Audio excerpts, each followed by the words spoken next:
As a fingerstyle player, you're going to need to play the bass line, chords, and a melody all at the same time. Today we're going to focus on chords.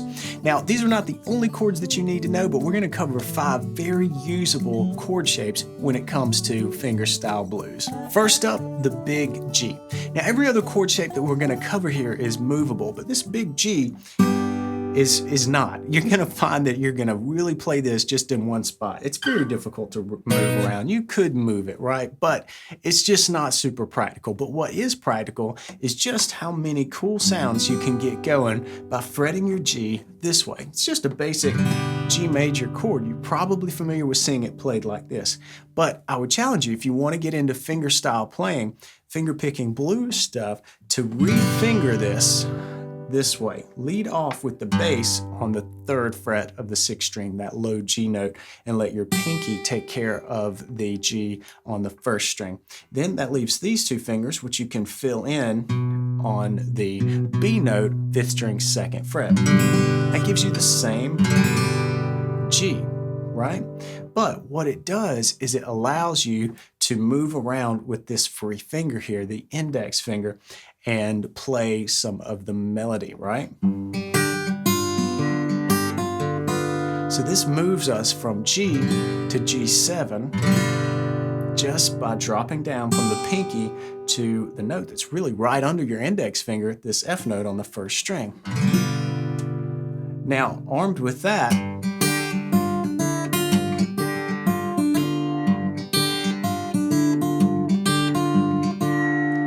can create some cool little melodies just with that. All right, the next chord that we're going to cover is really like the cousin of the big G. I say cousin, they're definitely related, because if you were to convert this G into a movable shape, let's say we move it up a whole step from G to A, you'd have to put down this index finger and bar across the 2nd fret on strings 4, 3, and 2. Now this is definitely not a very usable chord shape. It takes all the fingers, so it kind of takes some of the mobility for you to play around melodically, or even in the bass line, it takes that away. So I don't find myself using this chord shape. Not that it's not out there, but it can be a bit of a hand cramp to get it down. And the cool thing is, if we drop these 2 fingers away, you really got what we're calling the long A. Now this A has got the bar on strings 4, 3, and 2, and then the high A on top, okay? And what's cool about this, on top of it being, a little more user-friendly here and a little friendlier on the hand, you've now got these 2 fingers free, so you can do a lot of things. For instance, drop down on the 1st string, and you've converted this A major. We can even get the bass in here for an A to an A7. Pretty cool little move, and you're going to hear that a lot in finger picking blues. Just playing with those 2 tones, that high octave and then down to the flat 7, which is what gives this that dominant 7 sound. Now, what's really cool about the long A is that it's movable, right? If we stay away from the 5th string bass, we can move this really to any position and play a cool major chord or a dominant 7. Let's say we move up 2 frets, we can now play with B major or B7. Just know that your root is here on the 3rd string, right? So we can keep going. You can move this anywhere, making it very usable, right? We can move up here to D or E. Before we cover a cool little study that will move this around a little bit, I want to say that if you're struggling with this stretch, it's very common. But I've got a lesson, Tuesday Blues number 87, that's aimed at helping you through this tough stretch. There are a couple things that you can do to help stretch your fingers, move them apart a little bit, and get into this long A here in this position, as well as anywhere on the fretboard. So definitely check that out if you're having any trouble there. So now let's get on with a little exercise. They'll help you practice this chord shape and get you moving it around the fretboard a little bit. So we're going to work with A, and move into D. And remember, each of these we can do the major form or the seventh chord form. So here's A. There's our A on the third string. That's where the root is. We move up to the seventh fret. We've got D, major, D7. There's that D root, seventh fret, third string. And the other chord is same form, but now move it up into E. Up a whole step. We're here at the ninth fret. All right, and let's do some picking to move through these three chords using this one long A chord form.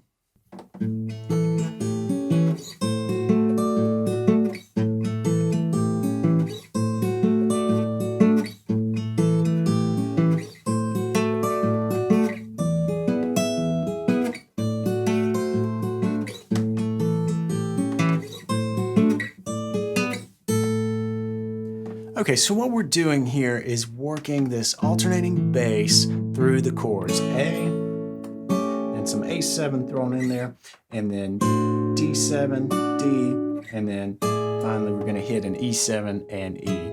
And to walk you through the little example here, we're doing an alternating bass, so we're starting with the fifth string, open, then we're going to pick the third string under the A chord, this long A, and then for beat 2, pinch strings 4 and 1.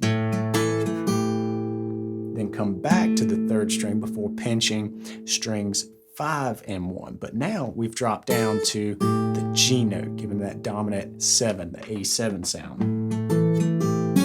Then on the and, pick the second string under the bar before finally coming back to the bass. And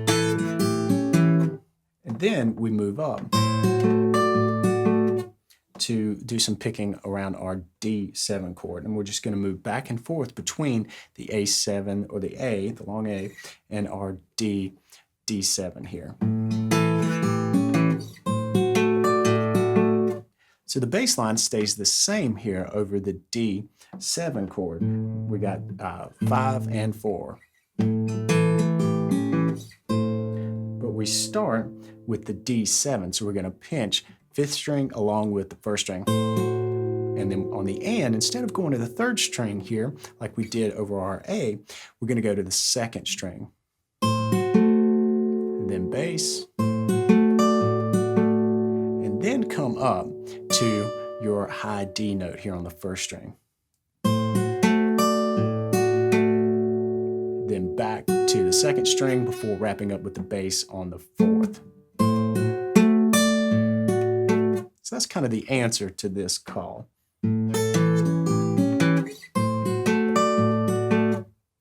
Okay, so you'll cycle through those before moving up into our E part. Okay, for the E chord part, we're going to move up here to the ninth fret, and we're going to start by pinching with the full E major here. So bar at the ninth fret across the top 4 strings, but then put down your pinky finger on the 12th fret, that high E note. And we're going to pinch before doing this move. So we're pinching with the 6th string bass now. Hit the second string on the and of 1, bass on the 4th string. On the and of 2, move down and catch this at the 10th fret, right? We're going down into that E7.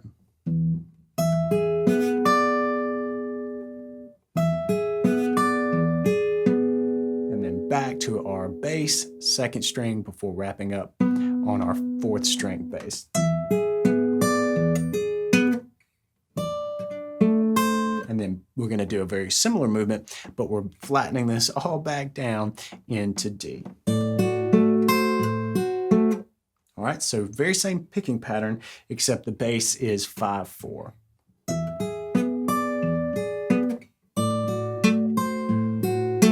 Come back down, sort of continue that picking pattern on the A, but then we're going to move up and do this quick little move from D7 to E7 and then back to our long A. And that picking here where we ascend from D7 to E7 is simply pinch with the D7 held down on the and of 1, come through and catch that second string, and then for beat 2, just the bass. And then move up, do that same thing, but with a 6/4 bass. And then come back down, long A. Pretty cool move. And hopefully that gets you moving around the fretboard a little bit with the long A. Very useful chord. You're going to find this showing up in a lot of fingerstyle blues. The next chord that we're going to cover is the closed C7 shape. Sounds like this. And it comes from this C chord here, right? C major should have been one of the first chords that you learn on the guitar, and we can convert this into a really useful chord for finger pickers just by putting the little finger down on the 3rd fret, 3rd string, and we get that nice bluesy dominant 7 sound happening. And because we've got a finger on each of these 4 strings, 5, 4, 3, and 2, we can move this into any chord. So here's C. And if we want to move to, say, a 4 chord, we can move up here and go to F and then G. You can do this anywhere, but just to put these into a little bit of an exercise, we can move this through a nice bluesy progression. One quick word and another advantage about the C7 shape here is that you also have a cool option for the alternating bass. You move your ring finger down to the 6th string, so your alternation goes 5, 4, 6, 4, 5, 4, 6, 4, 5, 4, 6, 4, 5, 4, 6, 4, 5, 4, 6, 4. Continue.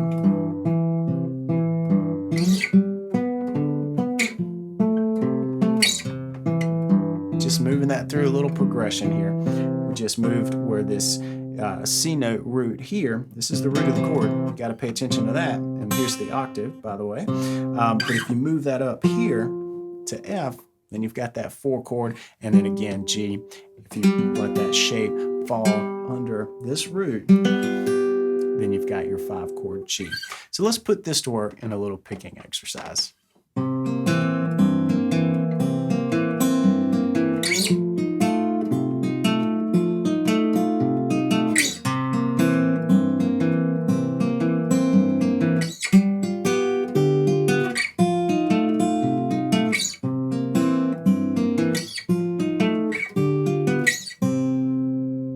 All right, so let's break that down so that you can play through this exercise.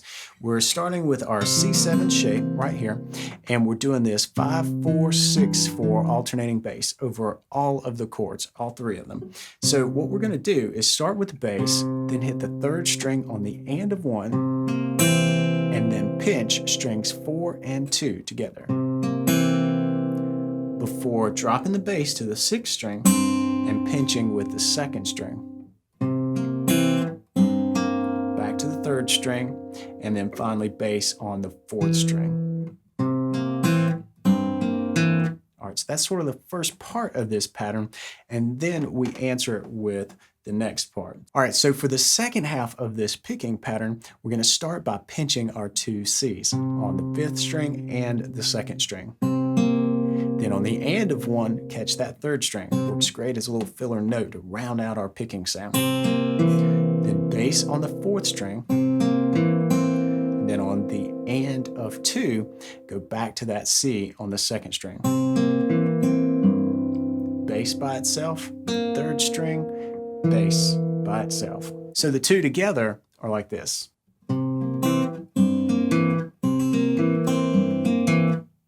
And we get to move that same pattern up to our F chord here. Just move up to the 8th fret. This is our F note. There's the root, and then we can let that same chord shape fall under our fingers here. Just move it up to the 8th fret and do the same picking pattern.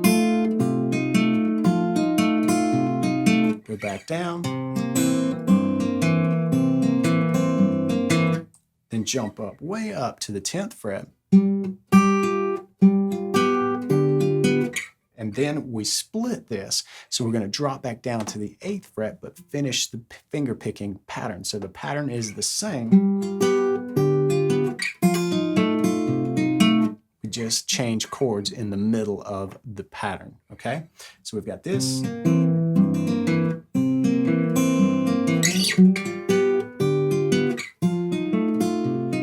Back to our C7. we're doing there is pinch, third string, bass, and then we move to the sixth string bass, pinch, third string bass, come back home.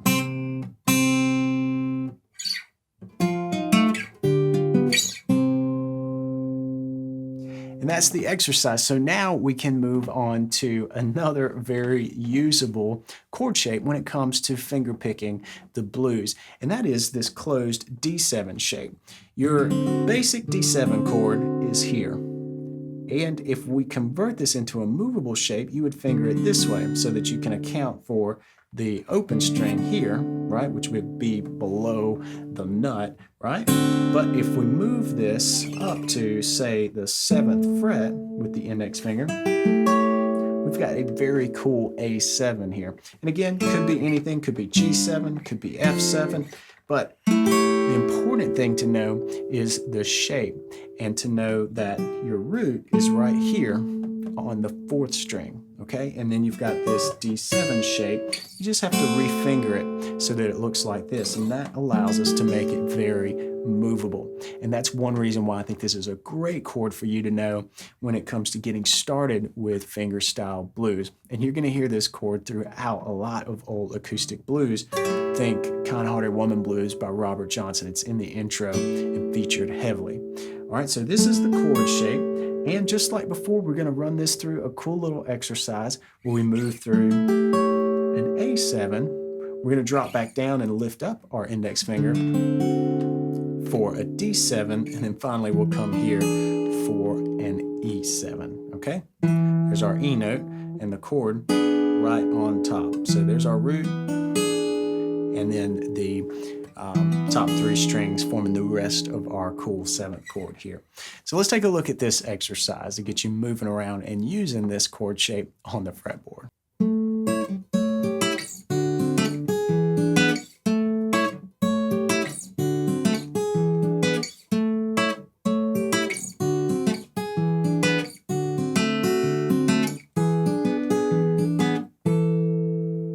All right, so let's break this down so that you can play it and practice this closed D7 shape. So we start up here, leading off, there's our A root note, so we know this is an A7 chord. And we're gonna do the alternating bass with the thumb, but on strings 4 and 3, a little different. So the first beat is the bass, then we pick up on the 2nd string, then we pinch strings 3 and 1. Then we pinch again on strings 4 and 1. Then come through and grab the 2nd string by itself before the final bass note. Use that term lightly here, bass, but the 3rd string, 9th fret. All right, so that's the pattern for this A7. We drop down to D7 and we pinch, drag through to the 2nd string, and then the 3rd string, come back up and do it again, but this time with the E7. So that's a split measure where we've got the D7, E7, and then finally we round this out by coming down here to the D7 at the very end of the exercise and just hanging out.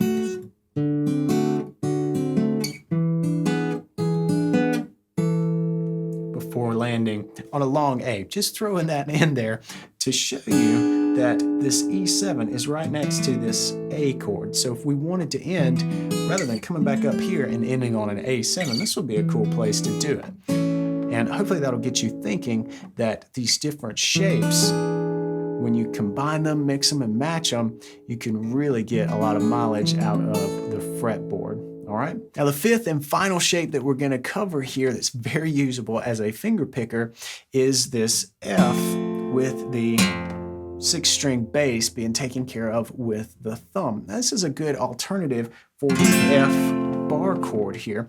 And you see that those tones are in the bar chord and here. We're definitely leaving out some things, but we're refingering this so that we can give our little finger some availability to pick some melody notes. And again, just as with some of these other shapes, you can move this around. So we will move from our F, our 4 chord would be B flat, so we can come up here to the 6th fret and play that same shape give that pinky a little bit of a job there. And then finally we can come all the way up to the 8th fret, thumb in the bass, and have a nice 5 chord there. So we can build a cool little exercise off of this.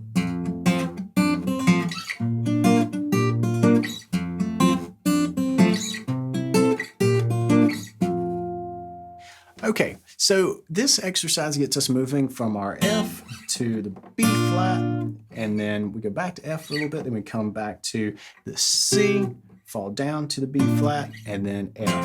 And one thing that I'm doing at the very end of this, just kind of round out the melody and have it land in a really nice spot, is I'm barring. So I'm taking this basic chord shape and I'm flattening the index finger to catch that F on top. That's something else that you can do. You notice the pinky moving around, but you can also flatten that index finger and catch the octave on the first string. All right, so let's talk a little bit about the picking here. So we've got our thumb in the bass. So our bass thumb picking is going to be 6/4 throughout this.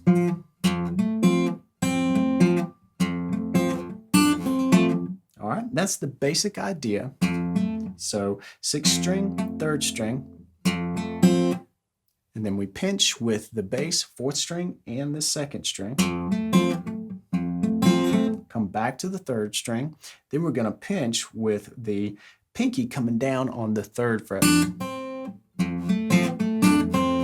And then back on the end of that beat to the C note here under our index finger, 2nd string.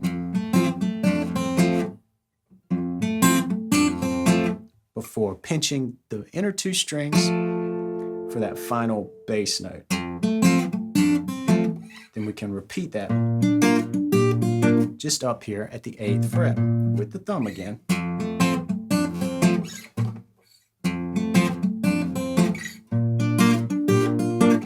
Back to the F.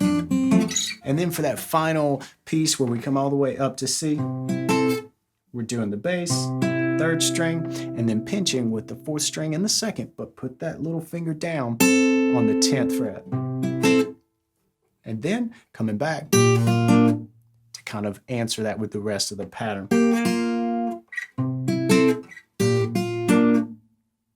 And then all the way back down to F, and this is where we're barring and catching that 1st fret with the index finger on the 1st string. And that rounds out our study of these 5 chord shapes that are really helpful to finger pickers, and I would encourage you to learn them for the reasons that we covered in this video. Now, a great way to get started with fingerstyle blues is by taking the BGI Premium course, Fingerstyle Fundamentals. It's just one of the courses in the Premium member library, but in it we cover tons of exercises that really emphasize fundamental picking movements that you've just got to have to build yourself a solid finger picking technique. And we put all that to work in a couple of really cool and musical practice exercises, performance studies that will give you some bluesy ideas and put these movements into action. I hope you'll check it out. You can check out the link in the description to find out more about becoming a member. That's it for this week. I hope you dig it. If so, hit the thumbs up and hit that subscribe button if you're not already subscribed, and I'll see you back here next Tuesday for another cool acoustic blues lesson. Until then,